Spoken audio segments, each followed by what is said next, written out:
중국에서 제작된 짝퉁 명품을 밀수한 뒤에 국내 유통시킨 일당이 세관에 적발됐는데요. 화물 바꿔치기 수법이 사용됐다고 합니다. 자, 어떤 수법인지 지금 좀 보도록 하겠습니다. 여기가 인천공항 자유무역지역 창고인데요.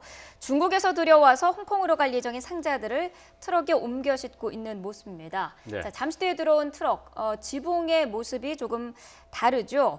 수입 화물을 실은 트럭은 빠져나가고요. 국내 저가 의류를 실어놓은 다른 트럭이 대신 들어옵니다. 내려진 박스에 수출 운송장도 새로 붙이게 되고요. 가짜 외제 고가품을 값싼 동대문 시장의 옷과 바꿔치기 하는 모습을 볼 수가 있습니다. 자, 이게 이번에 새롭게 적발된 수법이라고 하는데 어떤 건가요? 네, 이전에 있긴 있었는데 선박에다가 화물을 실어와서 네. 똑같이 환적 창고, 그러니까 네. 잠시 부두에 머물렀다가 다른 지역으로 또 다른 배에 이동하는 실어보낸 물품이죠. 거죠. 원래 우리나라에 예. 들어오지 않는 물품인데 우리나라로는 통관되지 않는 물품입니다. 예, 예. 제3국이나 지금 이제 이번 경우에는 홍콩에서 실어와서 중국에서 실어와서 홍콩으로 가는 예. 최종 경유지 홍콩인데 환적 화물 그러니까 어려워 보이지만 비행기 타고 우리가 환승하는 거하고 똑같은 겁니다. 예, 예. 다른 비행기로 갈아타기 위해서 공항에 잠시 대기하지 않습니까? 예. 근데 창고에 이제 저 물건들은 대기를 하는 거죠. 예. 환적 화물인데 이 배를 이용해서 부두에 내렸을 때는 유사 사기가 있었어요. 근데 그것이 자꾸 적발이 되다 보니까 이제 항공 화물로 대체를 한 겁니다. 그러니까 수법이 업그레이드 된 거죠. 네. 그런데 이 대목에서 아주 이상한 것은 공모자가 있거나 정말 기가 막히게 속이지 않았다면 저 창고에 범인들이 어떻게 들어갈 수 있었을까요?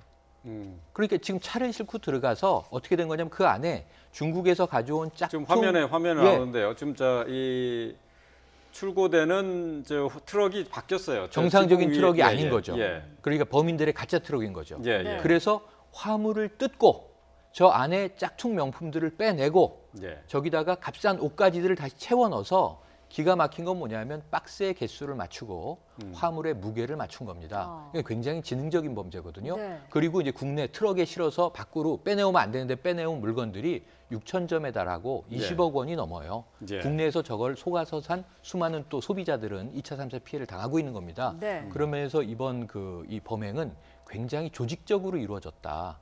그냥 일반적으로 이루어지는 보따리 장사, 밀수가 아니다라는 점에서 굉장히 엄밀한 수사와 관련자에 대한 색출이 필요해 보입니다. 예. 네. 20억 원어치가 넘는 짝퉁 명품들인데요. 자, 이 물건을 산 사람들이 많이 있습니다. 예. 자, 이분들은 뭐 따로 어떻게 보상받을 길이 있나요? 일단 범죄 피해이기 때문에 네. 사실 그 한 70% 정도 가격에 팔았다고 해요. 그래서 한 예. 10억 원 정도를 챙겼다라고 합니다. 예.